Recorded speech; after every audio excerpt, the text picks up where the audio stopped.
والصلاة والسلام علی سید الانبیاء والمرسلین وعلی آلہ وصحبہ اجمعین۔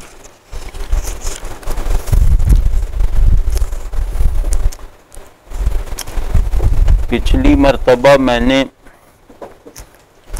خورشید رضوی صاحب کی مجموعی شاعری کے چند بنیادی تناظرات یا چند پرنسپل پرسپیکٹیوز عرض کرنے کی کوشش کی تھی کہ جو اگر ملحوظ رہیں تو یہ شاعری اپنے مادہ تخیل میں بھی، اپنے مادہ معنویت میں بھی اور اپنے مادہ احساس میں بھی ہمارے لیے زیادہ سے زیادہ اپریشیبل، ہمارے لیے زیادہ سے زیادہ قابل فہم اور اس سے بڑھ کر سبب تاثیر ہوتی چلی جائے گی، کیونکہ شاعری اپنے وجود کی بنیاد ہی نہیں حاصل کر سکتی اگر اس میں ایک ہنر عمومی حالت میں، مرکزی صورت میں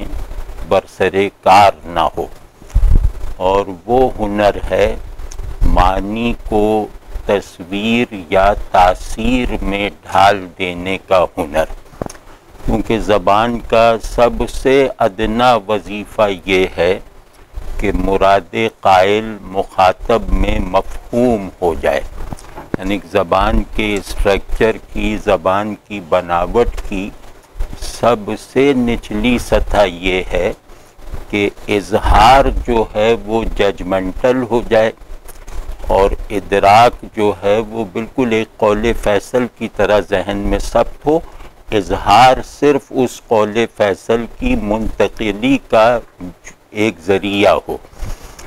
تو لفظ کی ضروری لیکن ابتدائی حالت مخاطب میں مفہوم بنتی ہے، لیکن شاعری چونکہ لفظ کے اندر موجود امکانات کو ایگزاسٹ کرنے کا بھی عمل ہے، ہر بڑے علم کی طرح ہر بڑا علم جو زبان کو اپنا میڈیم بناتا ہے وہ بھی شاعری ہی کی طرح زبان کو استعمال کرتا ہے، مقاصد کے فرق اور امتیاز کے ساتھ۔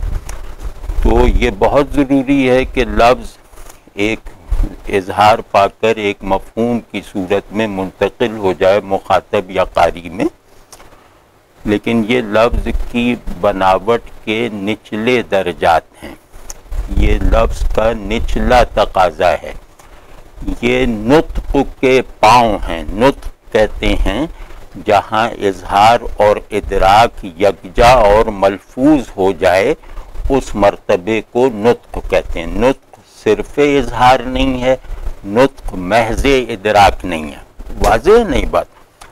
تو ہر زبان کو اپنا وسیلہ بنانے والے ہر بڑے علم اور بڑے فن کی طرح شاعری میں بھی لفظ کے اندر پہلے سے موجود امکانات کو ایگزاسٹ کیا جاتا ہے، ادراک کی سطح پر کم، اظہار کی سطح پر زیادہ۔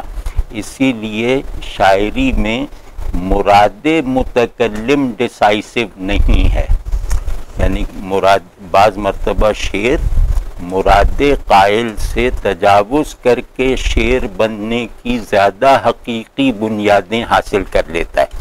تو اسی وجہ سے ہمارے یہاں یہ روایت نہیں رہی ہے کہ شعر کا مطلب یا شعر کا پورا تعارف شاعر سے پوچھنے جایا جائے۔ تو اس پہلو سے شاعری کے فن کی اصطلاح میں لفظ کے درون پر دسترس اور لفظ کو بالا تر اظہار کی سطح پر لے جانے والی قوت یہ پیدا ہوتی ہے، اس کی پیدائش کے نتیجے کو قادر الکلامی یا قدرت کلام کہتے ہیں، اور قدرت کلام کے دو بڑے اجزاء معروف ہیں شاعری کے فن میں، مخصوص اصطلاحات کا عنوان لے کر، وہ ہے فصاحت اور بلاغت۔ بلاغت کہتے ہیں لفظ اور معنی کے اشتراک کو مفہوم بنانے کی قدرت، یہ بلاغت ہے۔ بلاغت کہتے ہیں مخاطب کی سطح ادراک، ضرورت ادراک کو پیش نظر رکھتے ہوئے اس کے لیے اپنے کسی ادراک کو جوں کا توں مفہوم بنا دیا جائے، اس کو بلاغت کہتے ہیں۔ جس میں قواعد کی کتابوں میں لکھا ہوتا ہے نا کہ بلاغت کلام ہے مقتضائے حال کے موافق، واضح ہے نا۔ تو بلاغت میں لفظ کی مفہومی جہت کو صحت اظہار کے ساتھ منتقل کیا جاتا ہے، واضح۔ تو بلاغت کا اعلیٰ درجہ یہ ہے کہ جہاں بھی معنی کو مفہوم پر حاکم کر کے مخاطب کے شعور و ادراک میں منتقل کرنے میں کامیابی حاصل ہو جائے، یہ بلاغت میں بلندی حاصل کر لینے کی ایک علامت ہے۔ دوسرا جو بلاغت گویا ہوا صحت اظہار، اور اسی صحت اظہار کا کمال تک پہنچنے کا مسلسل عمل۔ دوسری طرف جو فصاحت ہے وہ لفظ کے اوصاف کو ایکسپلور کرنے کا نام ہے۔ فصاحت کہتے ہیں لفظ اور معنی کے اشتراک میں لفظ کے وصف کو معنی کے اسٹرکچر پر غالب رکھنا، حسن اظہار کو صحت اظہار پر حاوی رکھنا، صحت اظہار کو مجروح کیے بغیر۔ تو شاعر یا لفظ کو اپنا میڈیم بنا کر کسی بھی طرح کا گہرا اور بڑا کام کرنے والا کوئی بھی تخلیقی، تحقیقی یا فلسفیانہ آدمی ان دو پہلوؤں کو بیک آن مد نظر رکھتے ہوئے، ان دو پہلوؤں کو ایک دوسرے میں یکجان کر دینے کی مسلسل کاوش کرتے ہوئے اپنے بیان کو کریٹ کرتا ہے، اپنے بیان کو وضع کرتا ہے، جس میں سے معنی اپنی صحت کے پہلو سے بھی کمال کی طرف نمو کرتے ہوئے نظر آئیں، اور جہاں لفظ اپنے حسن اظہار کی جہت سے بھی ترقی کرتا ہوا کمال اظہار کو پہنچ کر دکھائے۔ تو جہاں بھی حسن معنی اور حسن اظہار اور صحت اظہار اپنی تکمیل کے سارے سفر کو ایک دوسرے کے ہاتھ میں ہاتھ ڈال کر مکمل کر لیتے ہیں، وہیں عقل کو ششدر کر دینے والا، قلب کو سرشار رکھنے والا بیانیہ وجود میں آ جاتا ہے۔ تو تمام بڑے شاعروں میں، تمام بڑے فلسفیوں میں یہ وصف مشترک ہے کہ وہ کمال اظہار کو صحت اور حسن دونوں کے پہلوؤں سے اٹھا کر ایک نقطۂ عینیت یعنی کمال اظہار کے دائرے میں جا کر سمو دیتے ہیں۔ تو کمال اظہار کا جو یہ دائرہ ہے، اس میں صحت کے ساتھ ساتھ حسن کا پہلو بھی ایک برابر کے عنصر کے طور پر شریک ہے۔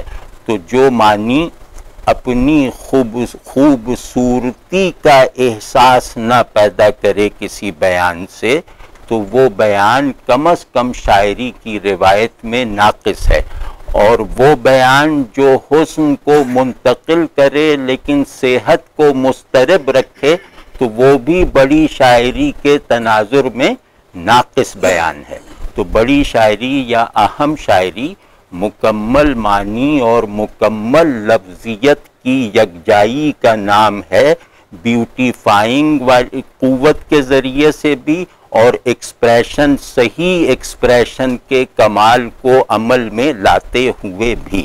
تو اس میں جو ہے، اب یہ جو میں نے پہلے عرض کیا تھا کہ ان کی شاعری کو کلاسیکی معیارات سے دیکھنا چاہیے۔ ان کی شاعری ہم سے یہ تقاضا کرتی ہے کہ مجھے کلاسیکی معیارات پہ پرکھو، انہی معیارات پہ جن معیارات کو استعمال میں لا کر غالب و اقبال کا بڑا ہونا، فردوسی و حافظ کا عظیم ہونا ثابت ہوتا ہے۔ واضح ہے نا؟ تو ان معیارات کو اپلائی کر کے، جیسے فصاحت اور بلاغتی کا عنصر ہم دیکھیں تو ان کے یہاں مفہوم بننے کے عمل میں مزاحمت کرنے والا ابہام نظر نہیں آتا۔ ان کے یہاں ابہام بہت ہے، وہ اس کی نوع دوسری ہے۔ ابہام سورج کو ڈھانپنے کا عمل نہیں ہے، ابہام سورج پہ نظر گاڑ کے آنکھوں کے چندھیا جانے کا عمل ہے، ٹھیک ہے نا؟ ابہام کوئی دھند پھیلانے کا عمل تھوڑی ہوتا ہے۔ تو ان کے یہاں ابہام کی ایک دوسری نوع، ان کے یہاں جو بھی ان کے شعر کا مفہوم بنے گا، وہ مفہوم یہ تو ہو سکتا ہے کہ میں غلط سمجھا، آپ صحیح سمجھے، لیکن میں غلط سمجھتے ہوئے بھی اور آپ صحیح سمجھتے ہوئے بھی اس مفہوم کو کلیئرٹی کے ساتھ اپنے ذہن میں کنٹین کرتے ہیں۔ یعنی ان کا ہر مفہوم صحیح اور غلط دونوں حالتوں میں کلیئرٹی کا حامل ہوتا ہے۔ تو جس بیان کا مفہوم کلیئرٹی کا حامل ہو، وہ بیان بلاغت کے کلاسیکی معیار پہ پورا اترتا ہے۔ واضح بلاغت فصاحت تو پڑھی ہوگی، اب عربی میں تو خیر یہ بہت زیادہ ہے۔ یہی وہ چیز تھی جسے میں عرض کر رہا تھا یا عرض کرنے کی کوشش کر رہا تھا کہ ان کا بیان اپنی مجموعی شکل میں، ان کا بیان لفظوں کی جن فعال نسبتوں سے وجود پاتا ہے، وہ تمام نسبتیں معروف ہوتی ہیں۔ لفظوں کو معروف نسبتوں میں برت کر اگر ایک فقرہ، ایک مصرع، ایک شعر یا ایک بیانیہ نہ بنایا جائے تو بلاغت کا اصول پورا نہیں ہوتا۔ اب یہ بلاغت کی اچھی تعریف ہے کہ لفظوں کو ان کی معروف نسبتوں کے ساتھ صرف کرنا۔ تو یہ ان کے یہاں شاید ہی اس میں کوئی استثناء آپ دکھا سکیں کہ ان کے شعر یا مصرے میں، یعنی جہاں بھی یہ اپنے کسی جزوی یا کلی بیان کو مکمل کرتے ہیں، اس بیان کی تشکیل کرنے والے الفاظ کی نسبتوں میں کوئی غیر ضروری اپج دکھائی گئی ہو، بلکہ وہ ان نسبتوں سے ہم پہلے سے مانوس چلے آ رہے ہیں۔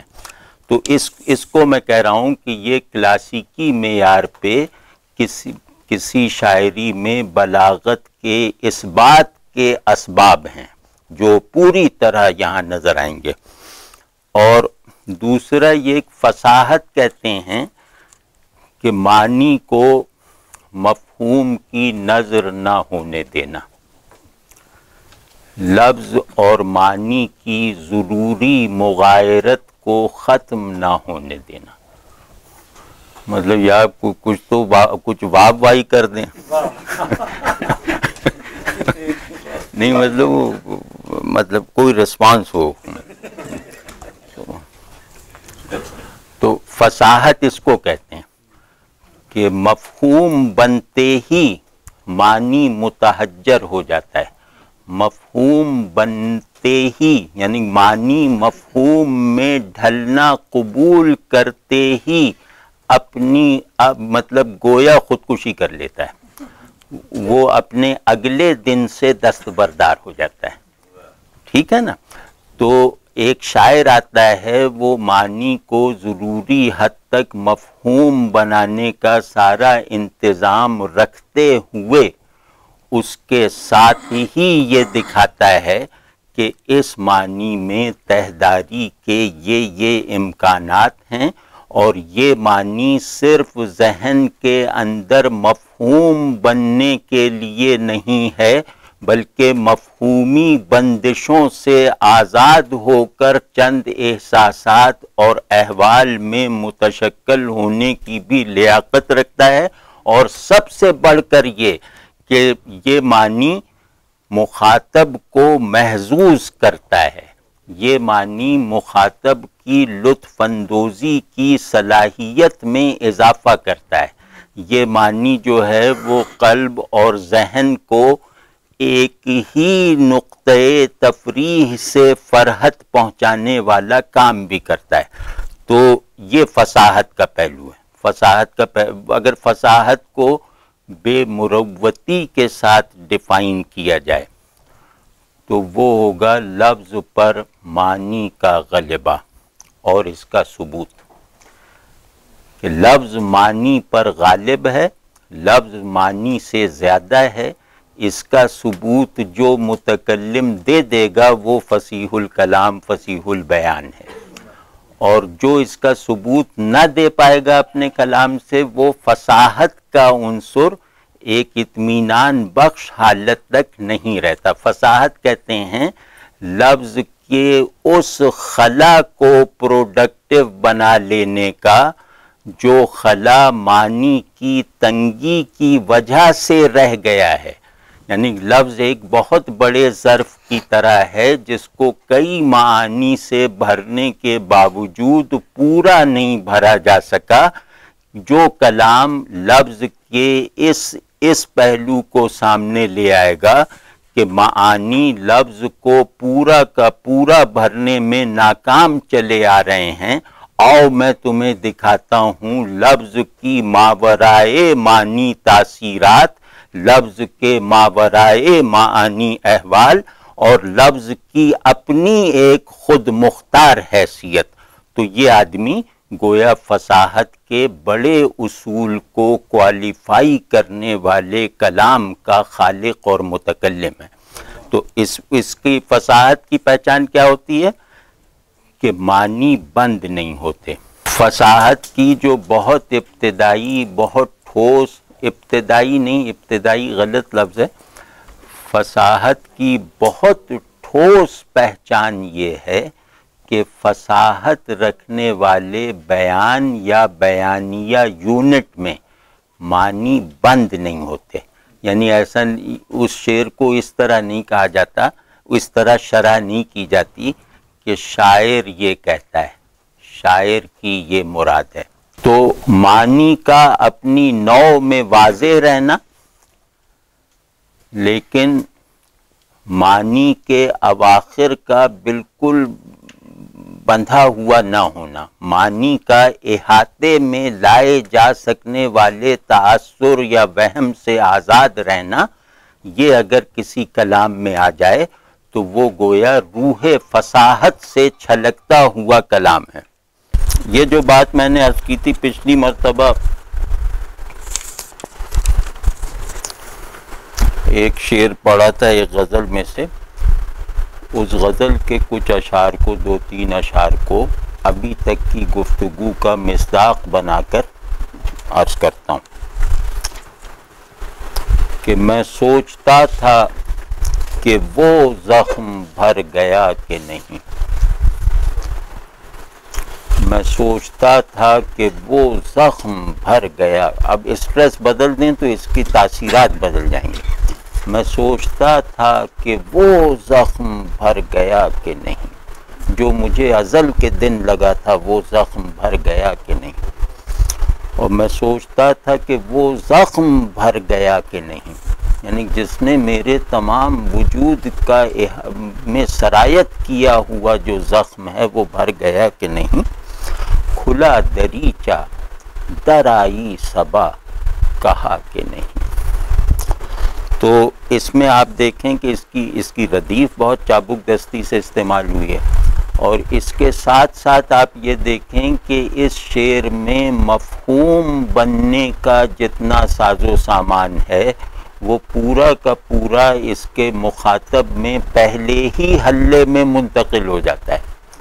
مطلب اس شعر کے لیے ذہن پر زور دینے کی ضرورت نہیں ہے، اس شعر کے لیے خود انسان کے بارے میں اپنے علم کو ترقی دینے کی ضرورت ہے، اپنے احساسات میں کچھ نئے محسوسات کی سمائی رکھنے والے تنوع اور وسعت کی ضرورت ہے، لیکن اس شعر کو سمجھنے کے عمل کو اولیت دے کر اس شعر کو مفہوم بنانے کی ذہنی کاوش کا مطالبہ اس شعر میں موجود نہیں ہے۔ مطلب یہ شعر میرے دماغ کو نہیں تھکاتا بلکہ میرے قلب کی سانسوں کو پھلا دیتا ہے۔ تو یہ گویا فصاحت کا ایک اور انداز ہے۔ تو اب آپ اس میں دیکھیں کہ مفہوم یہ پورا بن گیا کہ میں سوچتا تھا تو صبح آئی، اس نے کہا کہ تمہاری سوچ غلط ہے، ابھی نہیں بھرا۔ لیکن کیا یہ شعر صرف اتنا کہہ رہا ہے کہ آپ یہ سمجھ لیں کہ یہ شعر جس مسئلے سے شروع ہوا ہے ختم اس بات پہ ہوا ہے کہ نہیں، ابھی وہ مسئلہ حل نہیں ہوا؟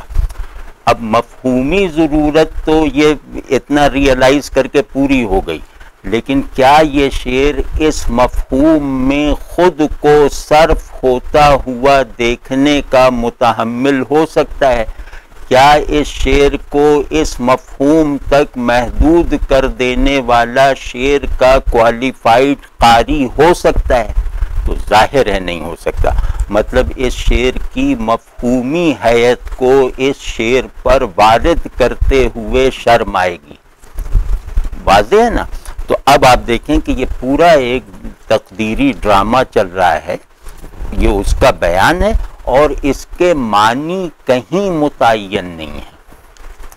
مطلب ہر آدمی اپنے اپنے زخم کی کسک سے، اپنی اپنی حسرت اندمال سے اس شعر سے لطف اندوز ہو سکتا ہے۔ اب اس طرح کی جنریلٹی پیدا کر دینا جس میں مجھ ایسے پاؤں والے زخم کی بھی گنجائش ہو اور آپ جیسے دل والے زخم کی بھی گنجائش ہو، یہ مشکل، یہ بڑی بات ہے۔ ٹھیک ہے نا؟ یہ ہے کہ معنی متعین نہیں ہوئے، اور کہ نہیں کی جو گونج ہے، آخری نہیں کی جو، اب نہیں کسے کہتے ہیں؟ نہیں کہتے ہیں ایک کرسٹلائزڈ قطعی ججمنٹل جواب کو۔ نہیں کا مطلب ہے کہ بس اب اس سے آگے فضول کوشش نہ کرو۔ نہیں کا مطلب ہے ایک ایسی دیوار کھڑی کر دینا جس کو پھلانگنا ناممکن ہو۔ نہیں وہ دیوار ہے نا؟ تو لیکن یہی نہیں جو ہے یہ اتنی مضبوط دیوار ہوتے ہوئے بھی پچھلے منظر کی کشش کو ابھارنے کا سب سے بڑا میڈیم ہے۔ یہ نہیں اتنا زیادہ جکڑا ہوا ججمنٹل ہونے کی حالت میں بھی اپنی معنویت کے جنریشن میں ہرگز جنریٹر نہیں ہے۔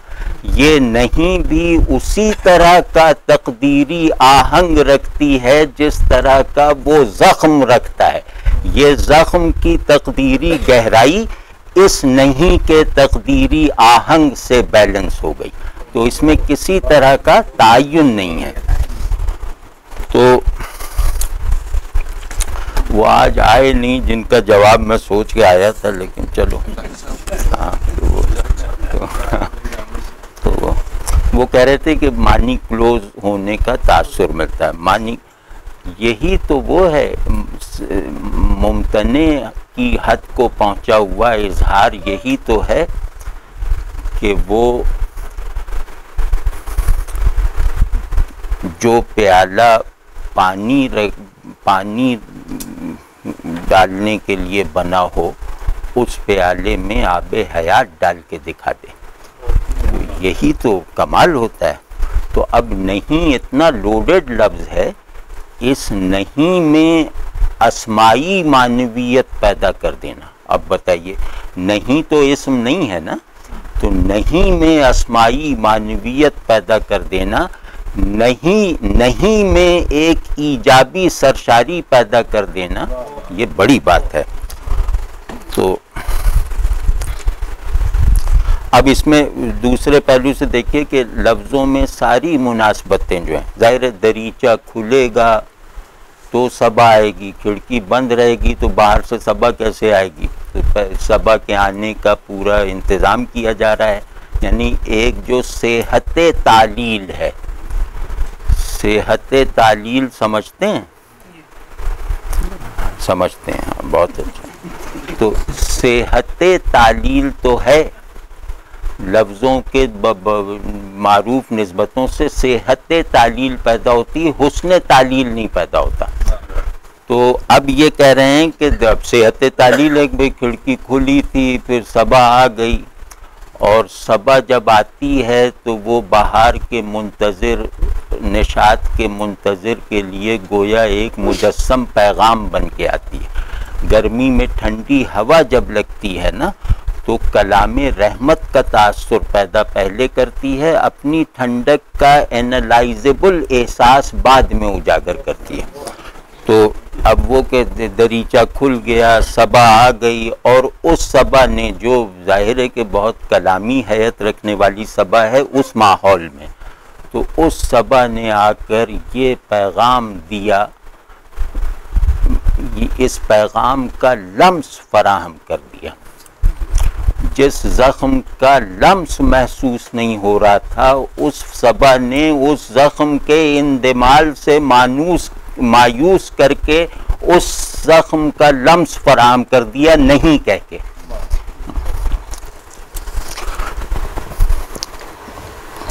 اور دوسری بات میں نے یہ عرض کی تھی کہ ان کے یہاں جو شعر کی تعمیر کے جو بنیادی عناصر ہوتے ہیں، یعنی ان کے شعر میں جو اسٹریس ورڈز ہوتے ہیں، جو بیسک کیریکٹرز ہوتے ہیں ان کے شعر میں، الفاظ، وہ الفاظ اگر کہیں علامت نہ بھی ہوں، یعنی تکنیکی طور پر علامت نہ بھی ہوں، تو ان کا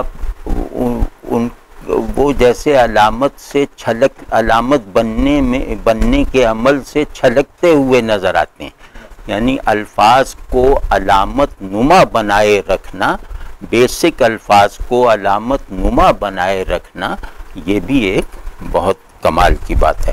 تو یہاں صبا جو ہے، یہ اگر اس کے علامتی در و بست میں دیکھنے میں غلطی کر دی گئی، تو اس صبا کا اس پورے شعر میں جو بنیادی کردار ہے وہ گرفت میں کیا، وہ مطلب وہ محسوس بھی نہیں ہو سکے گا. ٹھیک ہے نا؟ تو یہ دونوں، یہ شعر نے وہ اس جو میں نے پچھلی مرتبہ عرض کیا تھا، یہ شعر اس کی شہادت دے رہا ہے. ٹھیک ہے نا؟ اس میں صبا پہ آپ غور کریں اور زخم پہ. اس شعر کے دو بنیادی کردار ہیں، زخم اور صبا. زخم کو وہ کہہ کر علامت بنا دیا، اور صبا کو متکلم بنا کر اور ایک تقدیری نہیں کا کیریئر، قابل اعتماد کیریئر بنا کر علامت بنا دیا. علامت کسے کہتے ہیں؟ کہ معنی کو حقیقت میں منقلب کر دیا جائے. وہ لفظ جو اپنے گیون میننگ کو حقیقت میں منقلب کر دے، وہ لفظ علامت ہے. تو یہاں صبا نے گویا اپنی عادی معنویت کو اپنی حقیقت میں مدغم کر دیا، یہ علامت بن گیا. ہوا کا رخ تو اسی بام و در کی جانب ہے، ہوا کا رخ تو اسی بام و در کی جانب ہے، پہنچ رہی ہے وہاں تک میری صدا کہ نہیں. اب سب چیزیں بالکل جڑی ہوئی ہیں کہ ہوا کا رخ ہونے سے آواز پہنچتی ہے، اور پورا نظام ترسیل جو ہے کائناتی سطح پر اسی کو منزل بنا کے جاری ہے. یہ اس مصرے میں حسن ہے کہ اس کائنات کا پورا نظام حرکت ایک نظام ترسیل ہے، جس ترسیل کا ریسیور صرف وہ ہے. تو ہوا کا رخ تو اسی بام و در کی جانب ہے. اب آپ دیکھ رہے ہیں ان میں علامتی پن کیسے پیدا ہو رہا ہے. اب کیا پہنچ رہی ہے وہاں تک میری صدا کے نہیں. کہ یہ ٹھیک ہے کہ ہوا موافق ہے، ہوا کے موافق ہونے کا یہ تجربہ بھی مسلمے کی حیثیت رکھتا ہے کہ اگر ہوا کسی سمت میں جا رہی ہو، اس ہوا کے اس رخ پر اگر آواز لگائی جائے تو اس سمت کے آخر تک وہ ہوا اس آواز کو لے جاتی ہے. لیکن کہہ رہے ہیں کہ اس میرے باہر کی دنیا کا جو قابل اعتماد نظام ترسیل ہے، خدا جانے کہ یہ میرے اندر برپا پیغام کو، میرے اندر سر اٹھانے والے درد کو، میرے اندر سے ابھرنے والی التجا کو وہاں تک پہنچانے کے لائق ہے بھی یا نہیں۔ یہ تو ظاہر سے ظاہر کو جوڑنے والا نظام ترسیل ہے، کوئی ایسا نظام ترسیل یہ ہے بھی یا نہیں کہ یہ دل کو اس کے محبوب سے جوڑ دے، دل کی صدا کو محبوب قلب تک پہنچا دے۔ اور کمال ہے، مطلب یہ پہلو نکالنا کہ چیزوں کی عمومی ساخت میں اپنی طرف سے کوئی استثناء ڈال دینا، اس سے چیزوں میں ایک حسن پیدا ہو جاتا ہے۔ مانا کہ یہ ہوا آواز لے جائے گی، لیکن میری آواز کی ماہیت نوعیت ایسی ہے، میری آواز کا مصدر اور مبنی ایسا ہے کہ وہ اس پورے نظام سے باہر ہے۔ میں جہاں سے میری آواز ابھر رہی ہے وہاں تک اس ہوا کی رسائی نہیں ہے، تو جہاں تک میں یہ اپنی آواز پہنچانا چاہتا ہوں وہاں تک اس ہوا کی رسائی کہاں سے ہوگی؟ واضح ہے نا یہ بات؟ پہنچ رہی ہے وہاں تک میری صدا کے نہیں۔ اور اس کا مقطع، اچھا ایک اور شعر ہے جو میں نے عرض کیا تھا کہ ان کے جو دو انر تھیمز ہیں، جن کو میں نے عرض کیا تھا کہ ان کے پرنسپل پرسپیکٹیوز، مطلب ہاں وہ تفصیل کر دی ہوگی انشاءاللہ، تو وہ تھا تنہائی اور حیرانی۔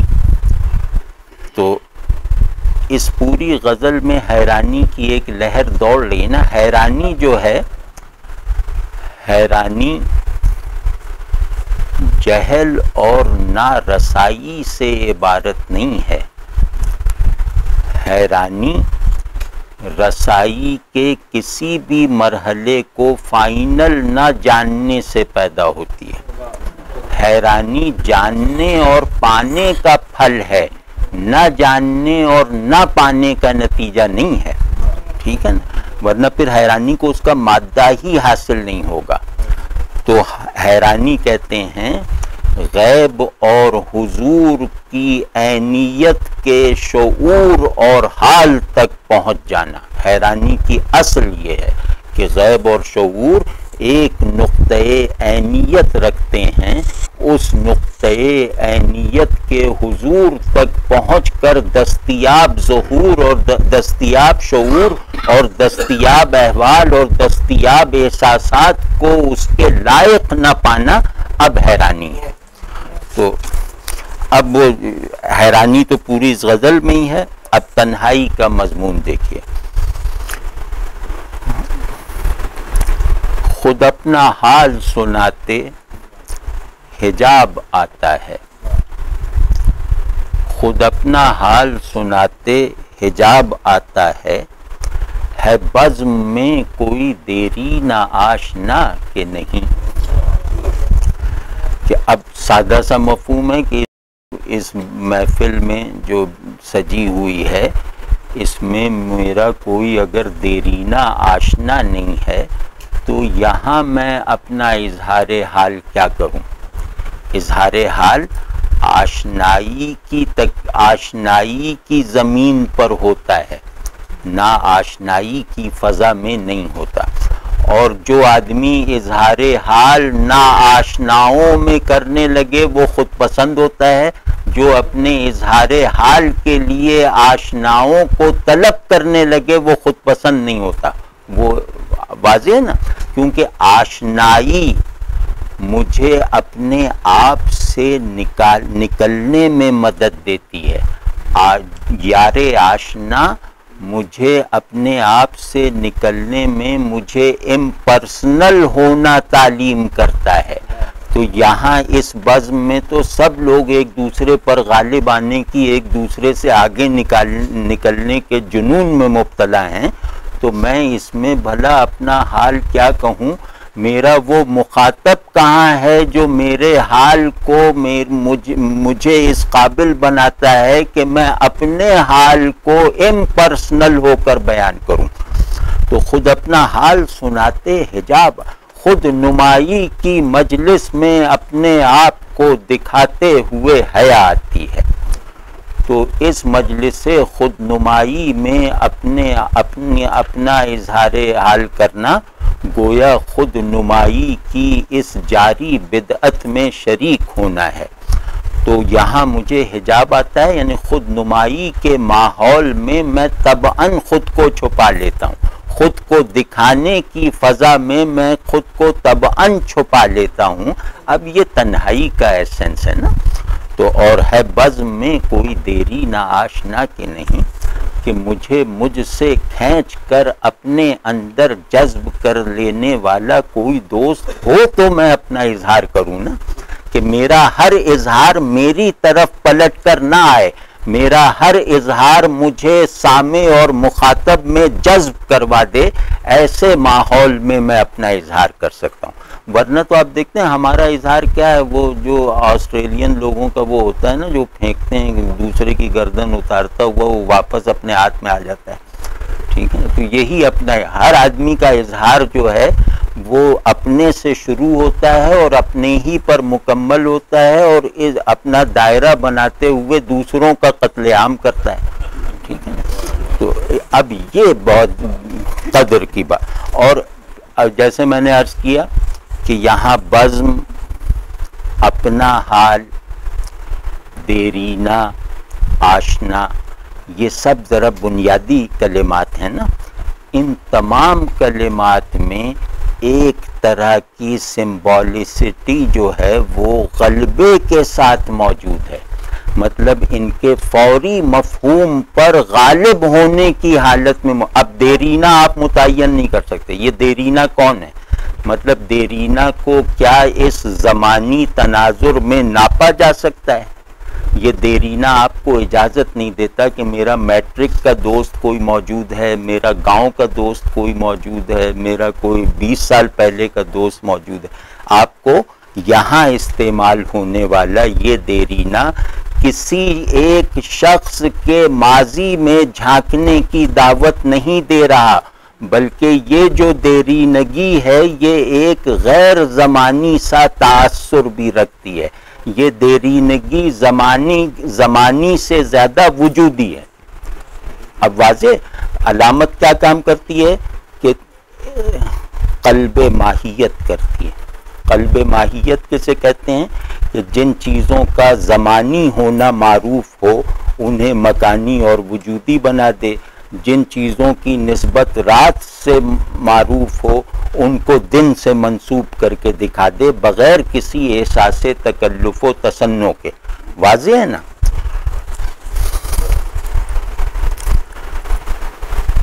مقطع ہے اس کا کہ پڑھو نہ عشق میں خورشید ہم نہ کہتے تھے، پڑھو نہ عشق میں خورشید ہم نہ کہتے تھے، تم ہی بتاؤ کہ جی کا زیاں ہوا کہ نہیں.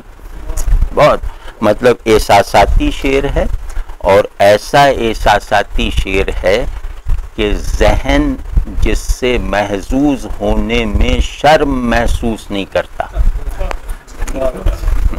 ایسا احساس ہے، مطلب احساس کو ذہن کے لیے پرکشش بنا دینا یہ بڑی بات ہے، اور اسی بڑائی پہ میر کھڑا ہوا ہے.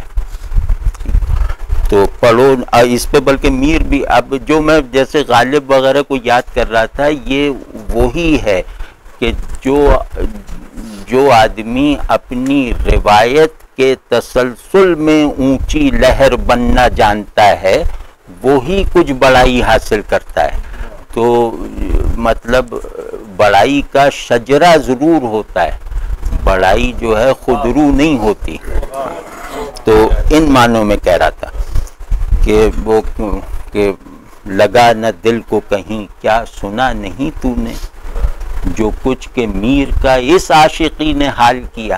اب آپ دیکھیں کہ یہ لگتا ہے کہ اسی خاندان اسی گھرانے کے کسی موجودہ وارث کا شعر ہے کہ پڑھو نہ عشق میں خورشید ہم نہ کہتے تھے، تم ہی بتاؤ کہ جی کا زیاں ہوا، تم تو دل کے کہنے پہ عاشق ہوئے تھے، دل پتہ نہیں کیا کیا مانگ رہا تھا، دل پتہ نہیں کن کن خوش فہمیوں میں تھا، تم نے دل کی خواہش عشق پر قربان کر دیا عشق کی حقیقت کے شعور کو، ٹھیک ہے نا؟ تو جب شعور عشق حاصل ہوا تو نہ دل کے پلے کچھ پڑا نہ تمہارے پاس کچھ رہا، تو اب دیکھ نہیں رہے کہ کیا ہوا، نہ وہ خواہش کرنے والا رہا نہ جس کی خواہش کی گئی وہ حاصل ہوا، کیا کہنا۔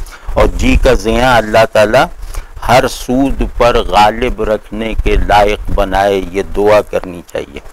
ہم یہاں جی کا زیاں کرنے آئے ہیں، کچھ اور کچھ نہیں کرنے آئے۔ تو عشق کو جی کا زیاں کہنا گویا عشق کو اس کی حقیقت کے ساتھ کامیابی سے ڈیفائن کر دینا ہے۔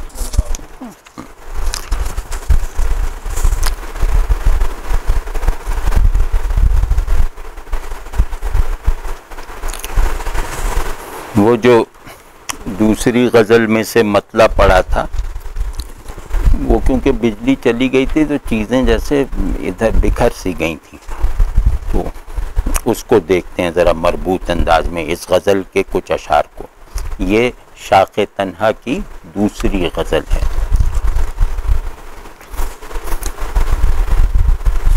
اچھا، آج وہ وعدہ تو پورا ہو رہا ہے نا کہ آسان اور مربوط گفتگو ہوگی، ٹھیک ہے نا؟ مطلب مربوط ہو نہ ہو مجھے اس کی فکر نہیں، آسان کی فکر ہر وقت لگی رہتی ہے، ایک عجیب سا احساس جرم رہتا ہے۔ اچھا ہاں، ایک مطلب ہم نے پڑھا تھا، اس میں ایک لفظ کا حسن بیان ہونے سے رہ گیا تھا، جو ہم نے کہا تھا نا کہ یہ ترکیب جو ہے یہ نہیں نظر آئے گی انشاءاللہ۔ وہ کانٹوں سے بھرے بن میں رستے کی بنا ڈالی، دے دے کے لہو طرح نقش کف پا ڈالی، یعنی ایثار وجود کر کر کے ہم نے گویا منزل کا راستہ بنایا۔ تو یہاں جو طرح کا لفظ ہے یہ بہت خوبصورت ہے۔ ابھی میں ڈاکٹر صاحب سے پوچھ بھی رہا تھا، اب میں مطلب ایک ایسی عربی کو جاننے کا مظاہرہ کر رہا ہوں جو وجود نہیں رکھتی۔ وہ طرح جو ہے، طرح بنیاد، اساس، اصل، تو طرح اور بنیاد میں یا طرح اور اساس میں فرق یہ ہوتا ہے کہ اساس کو اس پر مبنی تعمیر ڈھانپ لیتی ہے، طرح وہ بنیاد ہے جس پر تعمیر ہونے والا اسٹرکچر اسے ڈھانپنے کی بجائے اور اجاگر کرتا رہتا ہے۔ تو اب اللہ جانے اس کی مطلب لسانی کیا ہے، تو یہ بہرحال اس میں یہ بہت بڑی خوبصورتی۔ طرح کہتے ہی ہیں کہ جو تحرک پیدا کریں، جو اپنا تسلسل پیدا کریں، اسی وجہ سے طرح روایت اور روش کو بھی کہتے ہیں، ٹھیک ہے نا؟ تو اس میں طرح بمانی روش و روایت بھی پوری طرح استعمال ہو گیا، اور طرح انداختن جو بنیاد ڈالنا، ان معنوں میں بھی پوری طرح اثر انداز اور وہ ہو گیا کہ اب کیا ہے کہ یہ ساری زندگی اور اس زندگی کا پورا سیاق و سباق اگر اپنی کوئی جینوین معنویت رکھتا ہے تو صرف اس بات میں رکھتا ہے کہ عرصہ حیات نقوش کف پا سے محروم تو نہیں ہے۔ اگر عرصہ حیات نقوش کف پا سے محروم ہے تو یہ عرصہ حیات انسانوں کا عرصہ حیات نہیں ہے، تو یہ ہے اس میں۔ تو اب وہ جو ہے کہ گو نظر اکثر وہ حسن لازوال آ جائے گا، گو نظر اکثر وہ حسن لازوال آ جائے گا، راہ میں لیکن سراب ماحصال آ جائے گا۔ یہ بہت ہی پیچیدہ معنی آپس میں گتھم گتھا ہیں، مطلب اتنے ہیں کہ دماغ کہیں رک نہیں پاتا اور دل کہیں ٹھہر نہیں پاتا. تو جو شعر آپ کو یہ باور کروا دے کہ اس سے تم حسب منشا تسکین حاصل نہیں کر سکتے، وہ شعر زیادہ بڑا سرچشمہ تسکین ہوتا ہے. یہ اس طرح کا شعر ہے کہ حسن کسے کہتے ہیں؟ حسن کسے کہتے ہیں کہ جو دیکھنے والے کو یہ یقین دلا دے، اس تجربے سے گزار دے کہ تم اپنے بس بھر اس سے نئے نئے لطف کشید کر سکتے ہو، لیکن کسی بھی مرحلہ دید پر یہ اطمینان حاصل نہیں کر سکتے کہ اس میں جتنی تسکین دینے کی قوت پوشیدہ تھی وہ میں نے عکس کر لی. تو گو نظر اکثر وہ حسن اب کیسے بالکل ایک بیان کی طرح شروع ہوا ہے کہ گو نظر اکثر وہ حسن لازوال. لازوال کسے کہتے ہیں؟ جس پہ ماہ و سال اثر انداز نہ ہو سکیں، اسی کو لازوال کہتے ہیں نا. اور زوال آمادہ وہ ہے جس پر ماہ و سال اثر انداز ہو سکیں. تو کہنے زمان و مکان کی اثر اندازی سے ماورا وہ حسن جو ہے وہ زمان و مکان کی اسیر آنکھوں کو اکثر دکھائی دے جائے گا. اس کا امکان ہے کہ جمال غیر زمانی زمانیت کے خمیر سے گندھی ہوئی صلاحیت دید کی دسترس میں اپنے بس بھر آتا رہے گا. لیکن مشکل یہ ہے کہ کیونکہ آنکھیں جو ہیں وہ زمانیت کے خمیر سے گندھی ہوئی ہیں، مشکل یہ ہے کہ وہ حسن لازوال کی دید کو خالص نہیں رہنے دیتی. یعنی کہ زمانیت اور مکانیت اس حسن، کیونکہ آنکھ لازوال نہیں ہے، حسن اگر لازوال ہے تو اس کو اس کے حضور میں رہنے کے لیے لازم ہے کہ آنکھ بھی لازوال ہو. تو آنکھ لازوال نہیں ہے، گو ان زوال آمادہ آنکھوں کو وہ حسن لازوال اکثر نظر آتا رہے گا اپنی کسی جھلک میں، اپنی کسی گلمس میں. واضح ہے نہیں بات؟ اور سراب ماہ و سال کا جواب نہیں ہے. مطلب پچھلی مرتبہ میں نے اس پہ تھوڑا سا زور لگایا تھا، لیکن یہ کہ ہر مرتبہ جب آپ اس کو دیکھیں گے نا تو اس میں عجیب طرح کی ایک سریت ہے. ایک سریت کسے کہتے ہیں؟ سریت اسے کہتے ہیں جس میں دماغ بھی منہمک رہنا قبول کر لے اور دل بھی جذب ہو جانا جو ہے وہ پسند کر لے. اسے کہتے ہیں سریت، جو ذہن اور دل کے لیے مشترکہ مقناطیس. مقناطیس صحیح تلفظ ہے؟ مقناطیس نہیں اچھا ہے تلفظ بھی صحیح ہو. ہاں مقناطیس. ہاں سراب کہتے ہیں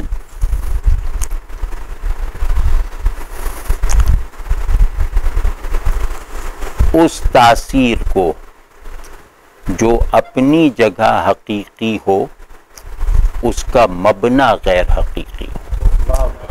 ہمارے سارے علوم و احساسات کا یہی عالم ہے کہ مبنی غیر حقیقی ہے، تاثیرات سب حقیقی ہیں. یہ سارا تو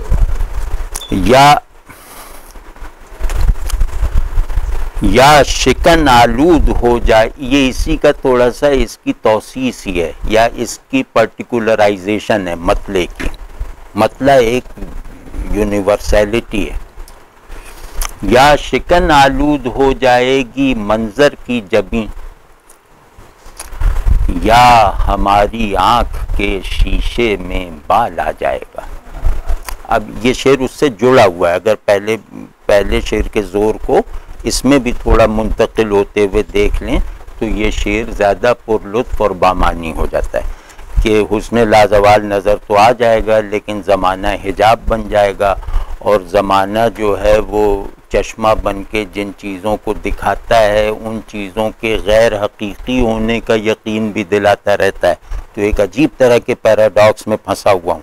تو اس پیراڈاکس کا نتیجہ یہ نکلتا ہے کہ یا شکن آلود ہو جائے گی منظر کی جبیں، یا تو میں زمانیت کو اس حسن لازوال سے منسوب کرنے لگوں گا اور اس زمانیت کے پھندے میں اس حسن لازوال کو بھی لے آؤں گا، جیسے ہماری روایت میں مجسمہ اور مشبہہ پیدا ہوئے، یا ہماری آنکھ کے شیشے میں بال آ جائے گا، یا پھر یہ کہ یا دید اگر کامیاب ہو جائے گی تو حسن غائب ہو جائے گا، اور اگر حسن لازوالی کی حالت میں رہا تو دید کا پورا کارخانہ ٹھپ ہو جائے گا۔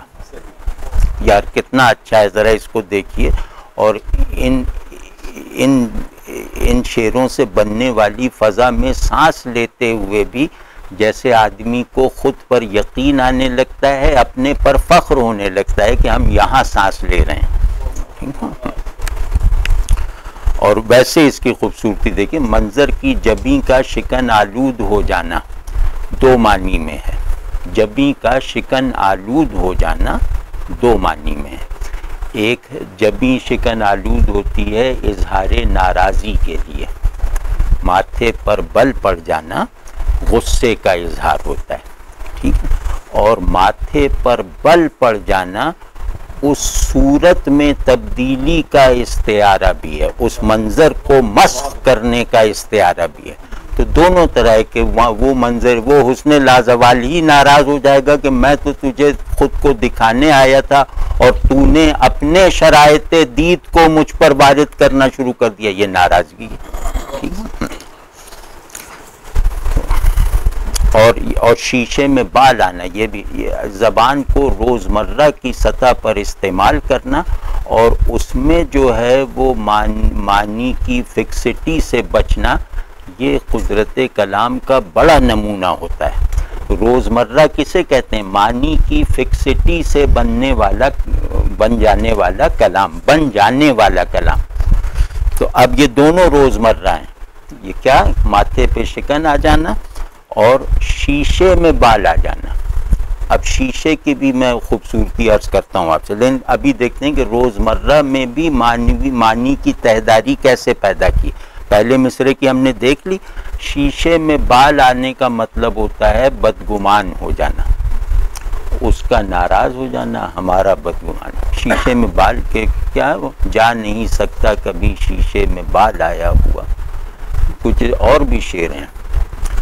تو یا تو ہماری دید جو ہے، جو دیکھ رہی ہے اس سے بدگمان ہو جائے گی سراب ماہ و سال کی وجہ سے، کہ ہم جو دیکھ رہے ہیں وہ حقیقی نہیں ہے، ٹھیک ہے نا۔ یا ہماری آنکھ میں ایسی مایوسی پھیل جائے گی کہ اس کا درست احوال دید پر سے بھی یقین اٹھ جائے گا۔ ہر دید جو ہے وہ اس کی بدگمانی اور مایوسی میں اضافہ کرے گی۔ میری آنکھ ایسی نہ بن جائے کہیں کہ میرا دیکھنا جو ہے وہ مجھے آنکھوں سے بدگمان کرنے کا ذریعہ یا دید سے بدگمان کرنے کا سبب بن جائے۔ اور دوسرا کیا مطلب ہے؟ دوسرا مطلب یہ ہے کہ آنکھ یعنی دید خالص کا کنٹینر زمان و مکان آ کر اس آنکھ میں بال کی طرح پڑ گئے ہیں، جو کسی بھی منظر کو اس کی پیورٹی اور وحدت کے ساتھ نہیں دیکھنے دیتے۔ یعنی اب یہاں فزیکل معنی میں شیشے میں بال آنا، یعنی آنکھوں میں اگر بال پڑ جائے تو منظر صاف نہیں رہتا۔ تو دونوں طرح کے معنی میں یہ صرف ہوتا ہے۔ اب شیشہ آنکھوں سے جو منسوب کیا گیا، یا ہماری آنکھ کے شیشے میں بال آ جائے گا، یہ بہت خوبصورت ہے۔ یعنی آنکھ کی حیت ہی جو ہے نا وہ شیشے کی طرح، یعنی آنکھ کے عمل کرنے کا انداز بھی شیشے کی طرح ہے نا، چیزیں منعکس ہوتی رہتی ہیں۔ اس کے ساتھ ساتھ ایک اور بات یہ ہے کہ نہ صرف یہ کہ جذبہ دید کا حسن لازوال کی scheme of manifestation, scheme of disclosure سے موافقت رکھنا ضروری ہے، بلکہ جو آلے دید ہے اس میں اس پیورٹی کا کوئی عنصر ضرور پایا جانا چاہیے جو جلوہ حسن میں پایا جاتا ہے۔ اگر دیدہ ور اور دیدہ یعنی ناظر اور منظر کے درمیان بناوٹ رکھنے والی مناسبت حسب مراتب نہ ہو تو منظر کو دیکھنا لا یعنی بے معنی اور بے اثر ہے. لیکن اس میں بہت خوبصورت امیج بنتی ہے. یہ ذرا سا ایسی جیسے دیکھنے کی مشق کر لیں نا تو اس شعر کا لطف بڑھتا ہے. بس صرف اس کو کہ منظر کی جبیں کا شکن آلود ہونا، یعنی واقعی آپ اگر دیکھ لیں تو کچھ بھی دیکھنے کو جی نہ چاہے گا. یہ جو ہماری آنکھیں کرپٹ ہو گئی ہیں چیزوں کو دیکھ دیکھ کر، ہم اصل میں اپنی نابینائی میں اضافہ کر رہے ہیں میز کرسی اور درخت اور پودے کو دیکھ دیکھ کر. ہم اپنی بینائی کو بڑھانے کا سامان تھوڑی کر رہے ہیں یہاں پر. تو یہ جیسے آپ کو محسوس ہونے لگے گا. جانے کس دن ہاتھ سے رکھ دوں گا دنیا کی زمام، جانے کس دن ہاتھ سے رکھ دوں گا دنیا کی زمام، جانے کس دن ترک دنیا کا خیال آ جائے گا. کیا اس میں آپ غور کیجئے، اس میں اس شعر کو بنانے والی بنیادی قوت تنہائی ہے، اور وہ تنہائی جو احساس نہیں ہے جذبہ ہے. یا اس کو ذرا محسوس کیجئے کہ ایک تنہائی احساس ہوتی ہے، پیسو ہوتی ہے، اور ایک تنہائی جذبہ ہوتی ہے، ایکٹیو ہوتی ہے. ایک تنہائی مغلوبانہ مجبورانہ ہوتی ہے، ایک تنہائی قادرانہ اور کیا نام ہے فاتحانہ ہوتی ہے. ٹھیک ہے نا. تو یہاں تنہائی منفعل نہیں ہے، فعال ہے. جذبہ تنہائی دیکھیے، اور جذبہ تنہائی بھی جلوت کے پورے سائز کا احاطہ کر کے، جلوت کے پورے اصول کو اپنی دسترس میں لا کر اب جذبہ تنہائی ابھرائے، یعنی دنیا. جانے کس دن ہاتھ سے رکھ دوں گا دنیا کی زمام، جو میں نے اس سے اخذ کیا ہے کہ یہ فاتحانہ تنہائی ہے، وہ پہلے مصرے سے ظاہر ہے کہ جانے کس دن ہاتھ سے رکھ دوں. کب تک میں اس دنیا کے چھکڑے کا ڈرائیور، اس دنیا کے کیاس کا مینیجر، اس دنیا کے خرابے کا حاکم بنا رہوں گا. تو ٹھیک ہے نا، یعنی دنیا چلانے والی قوت سے میں کسی دن دستبردار ہو جاؤں گا، لیکن کس دن اس کا مجھے ابھی پتہ نہیں ہے. تو جانے کس دن جانے کس دن جہاں بانی کا سارا جمع جتھا اٹھا کے میں پھینک دوں گا اور اپنے اندر کی وسیع دنیا کی سیاحی پر نکل جاؤں گا. تو جانے کس دن ترک دنیا کا خیال آ جائے گا. خیال بہت بامانی استعمال ہوا ہے، لیکن پہلے میں اس شعر کے جو مجموعی معنی میں ایک پازیٹیوٹی ہے، ایک تصور انسان کی جھلک ہے. ہر معنی، ہر خیال، ہر احساس کے پیچھے یہ دیکھنا چاہیے کہ تصور انسان کیا ہے. میرے تصور انسان سے میرے خیالات اور احساسات جنم لیتے ہیں، میری شخصیت کے تجربات اور مشاہدات سے میرے تخیلات اور محسوسات پیدا نہیں ہوتے. اگر اتنا ہوتا تو ہر انسان کی دنیا الگ رہ جاتی اور ہم جزیروں کی شکل میں رہتے. تو جانے وہ اس میں جو وہ ہے تصور انسان، یہ ہے کہ انسان دنیا کا فاتح ہے، دنیا سے مغلوب نہیں ہے. اس تصور انسان کے مسالے سے یہ شعر بنا ہے کہ کس دن میں اپنے اس شرف سے جو مجھے دے دیا گیا ہے کہ دنیا پہ حکومت کرو، دنیا کا نظام چلاؤ، اس سے دستبرداری اختیار کر لوں گا اور اپنے اندر سے ابھرنے والی ایک صورت کو دیکھنا شروع کر دوں گا. خیال کسے کہتے ہیں؟ اپنے اندر سے ابھرنے والی وہ صورت جو خارج میں اپنا مصداق نہ رکھتی ہو. خیال کی یہ میں ٹیکنیکل تعریف بتا رہا ہوں، یہ ذوقی تعریف نہیں ہے. ٹھیک ہے نا. خیال کہتے ہیں آئینے پر بننے والا وہ عکس جو کسی شخص کے محاذات سے نہ بنا ہو، جو کسی شخص کی روبروئی سے نہ بنا ہو. واضح ہے نا، ریفلیکشن نہیں ہے، یہ آئینے کی خلاقی ہے، آئینے کا انفعال نہیں ہے. تو کہتے ہیں جانے کس دن میرے اندر سے کوئی ایسی صورت، کوئی ایسی دنیا ابھر آئے جو مجھے اپنی طرف کھینچ لے، مفتوح بنا کر، مغلوب بنا کر، اور مجھے اپنی اس فاتحانہ رول سے متنفر کر دے. آپ سمجھیں، جانے کس دن میرے اندر وہ جہت انفعال ابھر آئے جو میری تمام فاعلی حالتوں پر غالب آ جائے اور ان سے مجھے دور کر دے. آج آزمائش کو یہیں تک رکھتے ہیں، کچھ سوال جواب کر لیتے ہیں. یہاں انفعال طلبی ہے نا، تو لہذا جانے کس دن، جانے کس دن مطلب میں انفعال کی طرف تو جانے کس دن ہی ہوگا نا، فعل کی طرف دن معلوم ہوگا، انفعال کی طرف جانے کا دن نہیں معلوم. مجھ میں ایک قوت ہے، میں دنیا پر حاکم ہوں، لیکن میرے اندر ایک قوت ہے جو خود مجھ پر حاکم ہے.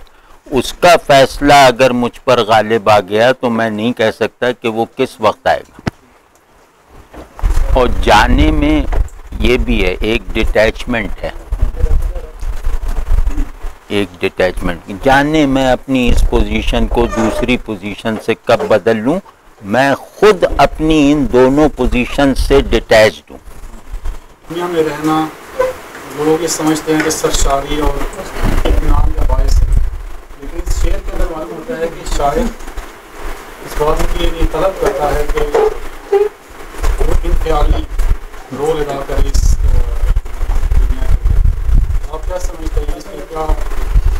نہیں، یہ بات نہیں ہے بالکل. اس میں ایک اور بات ہے، اس میں یہ بات ہے کہ ترک اور رد دونوں کی قوتیں ایک ہی سینٹر سے پھوٹتی ہیں. تو ابھی میری سینٹر سے قبول کی قوت پھوٹ رہی ہے، جانے کس دن رد کی قوت ابھر آئے. تو یہ دنیا جو ہے کوئی چیز نہیں ہے. جس قوت سے میں نے اسے قبول کر رکھا ہے وہی قوت کروٹ بدل کر اسے ترک بھی کروا سکتی ہے. تو ترک کے لیے بھی وہی قدرت اور بذات درکار ہے جو قبول کے لیے، بلکہ اس سے زیادہ. وہ خیال کے لفظ سے پتہ چل رہا ہے کہ واقعے میں تو قبول دنیا ہے فاعلی حالت میں، لیکن خیال کوئی اور بڑا ورژن اگر میرے سامنے آ گیا، دنیا کا ورژن میرے سامنے آ گیا، تو پھر میں اس دنیا کو ترک کرنے کی زیادہ بڑی قوت حاصل کر لوں گا جو اس دنیا کو چلانے والی قوت سے کہیں زیادہ ہے. تو ترک دنیا کے ایک بہت لوڈڈ کانسیپٹ کو ایک نیا سیاق و سباق دے دیا گیا ہے نا اس شعر میں. منفعل آدمی زیادہ مختار ہوتا ہے فاعل سے. فاعل کی گرفت سبجیکٹ پر ہوتی ہے، منفعل کی گرفت اپنے اوپر ہوتی ہے. فاعل کی گرفت شے پر ہوتی ہے، منفعل کی اپنے اوپر ہوتی ہے. بڑا گہرائی محسوس ہوتی ہے کہ وہ اس طرح عام شاعری میں ہم دیکھتے ہیں نا کہ کوئی نظریہ، کوئی شخص یا اس طرح کی کوئی چیز محبوب کی جگہ پر پلیس کر پاتی ہے. ان میں اس طرح کی کوئی چیز نظر نہیں آتی جس کو ہم فوکس کر سکیں. جی، اصل میں محبوب پر فوکس نہ کر سکنے کے نتیجے میں نظریات وجود میں آتے ہیں. نظریات کمزوری سے پیدا ہوتے ہیں، پریشاں خیالی سے.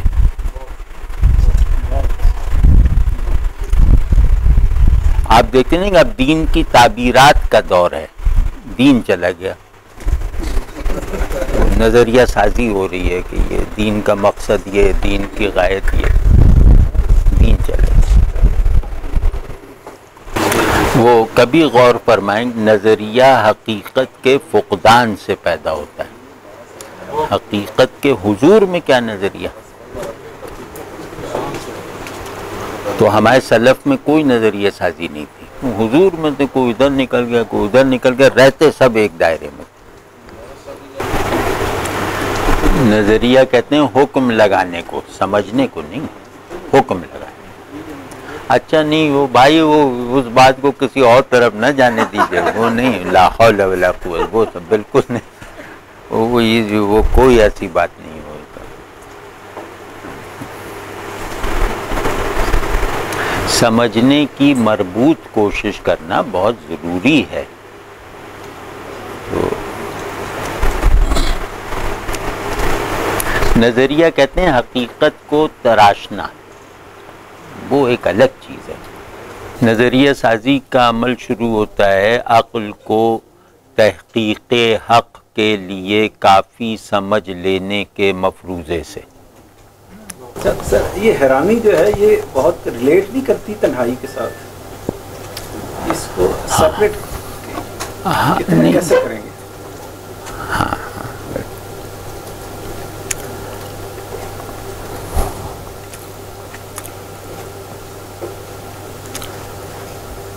حیرانی میں ایک عنصر خود فراموشی کا ہوتا ہے، تنہائی میں وہ نہیں ہوتا، اس وجہ سے